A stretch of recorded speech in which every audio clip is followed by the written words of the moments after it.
Ezvinondamira nema-living legends, umwe wevakuru vatakaziva kare, isu takavaziva tichiri vana vadiki diki, nanhasi vachiri ngoripo vachientertaina vanhu. Vauyawo zvakare pano parufu rwamukoma Tatenda Pinjisi. Chinova chinhu chinofadza kuona vakuru vachinge vachisvika panzvimbo dzakadai.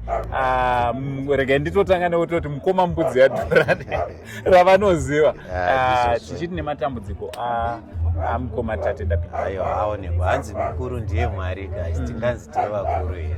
Aiwa, panyama ino patiri, aiwa, muri mukuru, Mwariwo vari mukuru wavose. Handitika.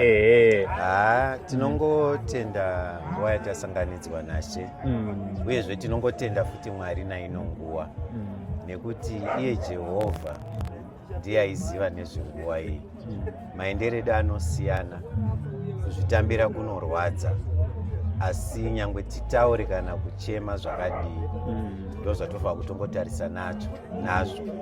Tingaringoda kudzidza kuti ndaona panapa pane vanhu vakawanda chaizvo.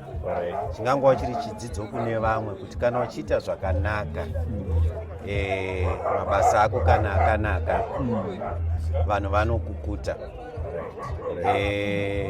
Munoziva ini handisi muimbi, asi ndangouyawo nekunzwa aimboshanda zvake kumalonji kwake naJunior Gringo Taurai Bora. And panguva ndaimbonzi handi, pamwe ndenge ndakabatirwa ndiri out of town.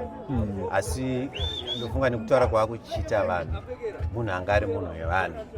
Zvinorwadza kuti ainda ari achiri mudiki ende asiyawo mhuri. Asi ndinongotarisira kuti vanhu vanochema chaizvo chaizvo havazi vanhu vari panapa. Vanhu vamwe vanongouya kuda kuti vaonekwe kunzi vauya. Asi vanhu vanochema chaizvo, vanhu vachamira nemhuri yake after mhomho yese yaenda, kuziva kuti mhuri yake ichada chekudya, breadwinner aenda. Vamwe vangagona kunyengeterera, asi pane zvimwe zvinhu zvisingade munyengetero. Zvinhu zvinoda kuti mwana anoda kuenda kuchikoro haungangonamati, vana vanoda kudya, vanoda pekugara.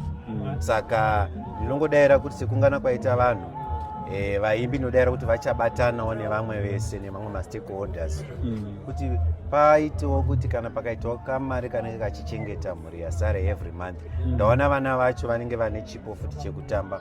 Zvinogona kutaridza kuti Mwari vakatungamira vachangotorawo matsimba ababa vacho. Ndinongofara nekutenda kuti mukoma Tatenda vanga vakuimba gospel sungura yawo. Saka munhu anga achirumbidza Mwari, munhu anga azvipira kuna Mwari.